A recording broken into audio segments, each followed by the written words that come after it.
Halo sahabat belajar, bagaimana kabarnya? Semoga sehat dan tetap semangat ya. Untuk video kali ini kita akan membahas soal. Wah, tetap semangat ya.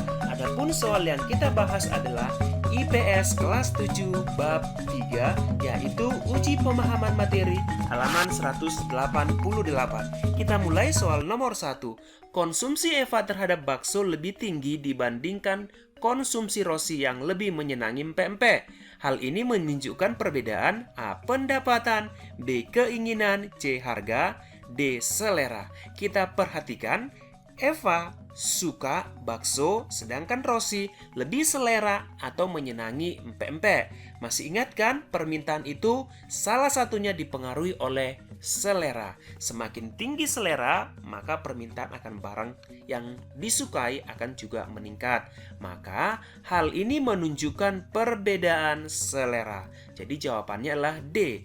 Paham ya? Eits, kita lanjut kepada soal nomor 2. Tingkat konsumsi seseorang dapat dipengaruhi oleh harga barang yang dikonsumsi.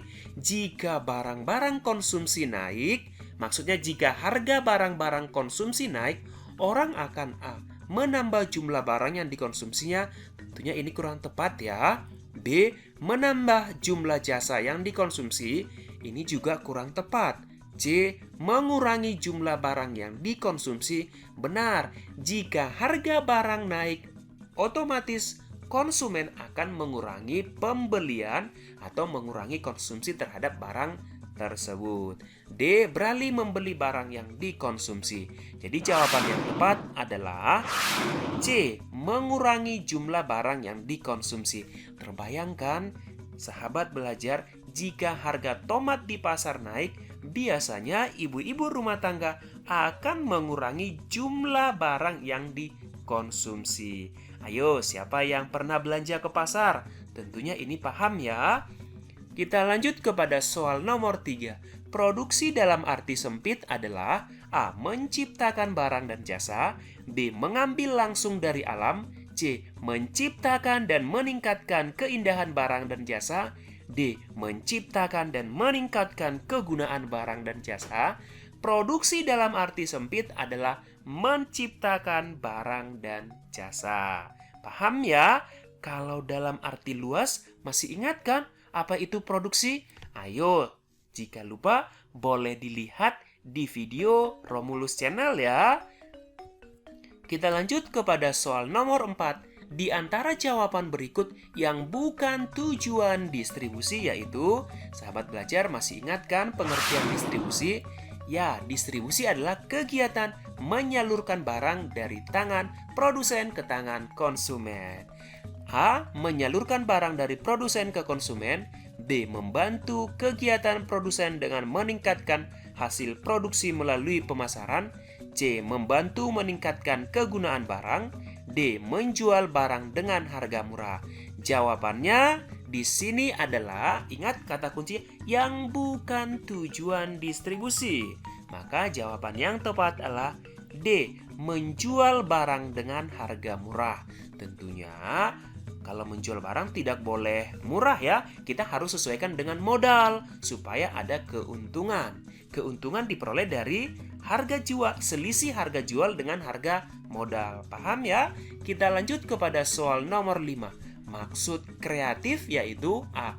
Kemampuan berpikir kreatif, B. Memiliki kemampuan mencipta, C. Memiliki kemampuan memperkenalkan hal baru, D. Memiliki kemampuan mengembangkan hal baru. Masih ingat kreatif? Artinya di sini adalah memiliki kemampuan mencipta. Jadi kreatif berasal dari bahasa Inggris create, mencipta ya. Oke, kita lanjut kepada soal nomor 4. Manfaat yang dapat diperoleh jika seseorang memiliki jiwa wirausaha yaitu dapat A. Mengandalkan orang lain, B. Memimpin diri sendiri, C. Mengandalkan orang tua, D. Memimpin semua orang. Jadi, manfaat yang diperoleh jika seseorang memiliki jiwa wirausaha tentunya adalah, ayo, ya, jawabannya adalah memimpin diri sendiri. Tentunya kita kalau orang-orang yang memiliki jiwa wirausaha pasti tentunya memimpin diri sendiri, yaitu ada kemandirian, mandiri, sifat mandiri, ya. Oke, itu ya jawabannya memimpin diri sendiri. Lanjut kepada soal nomor 7.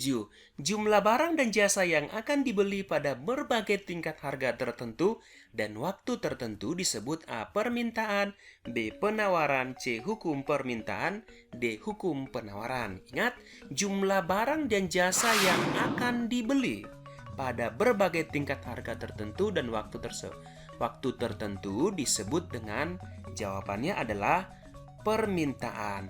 Sedangkan penawaran itu adalah jumlah barang dan jasa yang tersedia untuk dijual. Jadi jawabannya adalah A. Kita lanjut kepada soal nomor 8. Perhatikan kurva berikut. Berdasarkan gambar kurva di atas, dapat disimpulkan bahwa A. Bila harga turun, jumlah yang ditawarkan bertambah. B. Jika harga naik, jumlah yang ditawarkan berkurang.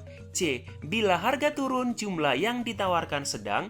D. Jika harga naik, jumlah yang ditawarkan bertambah. Kita perhatikan, ini garis yang vertikal adalah menggambarkan harga, sedangkan yang horizontal adalah kuota atau jumlah barang yang diminta atau ditawarkan.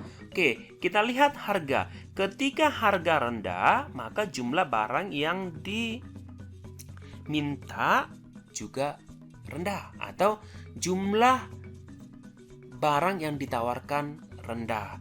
Ketika harga naik, semakin naik juga jumlah barang yang ditawarkan. Harga naik, maka semakin barang yang ditawarkan juga akan meningkat. Maka ini adalah termasuk kurva penawaran. Maka ini jawaban yang tepat adalah D. Jika harga naik, kita perhatikan harga naik, maka jumlah barang yang ditawarkan juga akan meningkat atau naik. Jadi jawabannya adalah D. Kita lanjut kepada soal nomor 9. Perhatikan kegiatan manusia dalam memenuhi kebutuhan di bawah ini. 1. Memberi pinjaman tanpa bunga untuk modal usaha. 2. Membeli barang yang dianggap perlu dan penting. 3. Menyisihkan dana untuk membantu sesama. 4. Membeli barang yang berkualitas. 5. Membantu orang lain yang mengalami kesulitan. Berdasarkan pernyataan di atas yang merupakan kegiatan manusia sebagai makhluk sosial ditunjukkan oleh, ayo kita bahas satu persatu. Yang pertama nomor 1, memberi pinjaman tanpa bunga untuk modal usaha. Apakah ini kegiatan manusia sebagai makhluk sosial? Ya, benar, karena memberi pinjaman tanpa bunga. Yang kedua adalah membeli barang yang dianggap perlu dan penting. Ini bukan berhubungan terhadap kegiatan manusia sebagai makhluk sosial ya. Yang keempat, menyisihkan dana untuk membantu sesama. Ini juga merupakan salah satu kegiatan manusia dalam manusia sebagai makhluk sosial.